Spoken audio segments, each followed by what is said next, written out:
ஏன்டா பேதுரு, ಪೇತ್ರನೇ நீ மீனவன் தானே, ಮೀನುಗಾರ ತಾನೆ, ஃபிஷர்மேன் தானே, ನೀನ್ ಮೀನುಗಾರ ತಾನೆ, உனக்கு நீச்சல் தெரியணுமே. ಈಜು ಗೊತ್ತಿರ್ಬೇಕಲ್ಲ.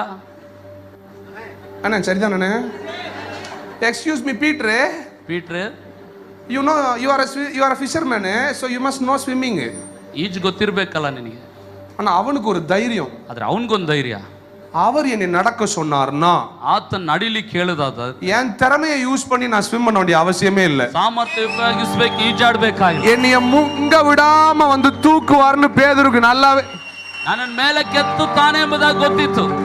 ஏன்னா பேதுருக்கு தெரியும். ಪೇತ್ರನ್ ಗೊತ್ತು, ஒருவேளை பேதுரு செத்துட்டான்னு வச்சுக்கோங்களேன், ಒಂದು ವೇಳೆ ಪೇತ್ರ ಸತ್ತ, மறுநாள் காலையில கலிலேயா கடல் ஓரத்துல அப்படியே பாடி மிதக்கும்.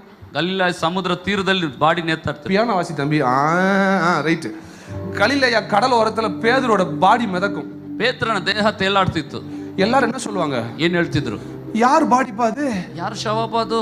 சார் தெரியலையா, பேதுரு பாடி. சார் ಪೇತ್ರನ್ ಬಾಡಿ ಅದು. எப்படி சார் செத்தான்? ಹೆಂಗ್ ಸರ್ ಸತ್ತ? இந்த இயேசுன்னு ஒருத்தர் கடல்ல நடந்து வான்னு சொன்னாருப்பா. ಯೇಸು ಅಂತ ಒಬ್ರು ಸಮುದ್ರದಲ್ಲಿ ನಡೆದು ಬಾ ಅಂತ ಹೇಳಿದ್ರು. பாதி வெளியில முங்கி செத்துட்டான். ಅರ್ಧದಲ್ಲೇ ಮುಳುಗಿ ಸತ್ತೋದ. சார் அப்படி பேதுரு செத்துருந்தானா இயேசுவுக்கு தான் கெட்ட பேரு. ಸರ್ ಆ ರೀತಿ ಸತ್ತಿದ್ರೆ ಯೇಸುಗೆ ಕೆಟ್ಟ ಹೆಸರು. பேதுருக்கு தெரியும், ಪೇತ್ರನ್ ಗೊತ್ತು, என்னைய முங்க விட மாட்டாரா அவரு.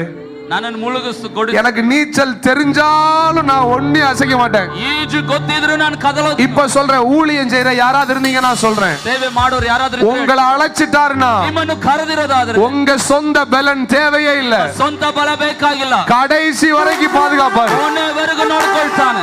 உங்க பாடி மிதக்காது சார், ನಿಮ್ಮ ಬಾಡಿ ಬೀಳಲ್ಲ. நீங்க ஜீவனோடு வெளியே வருவீங்க.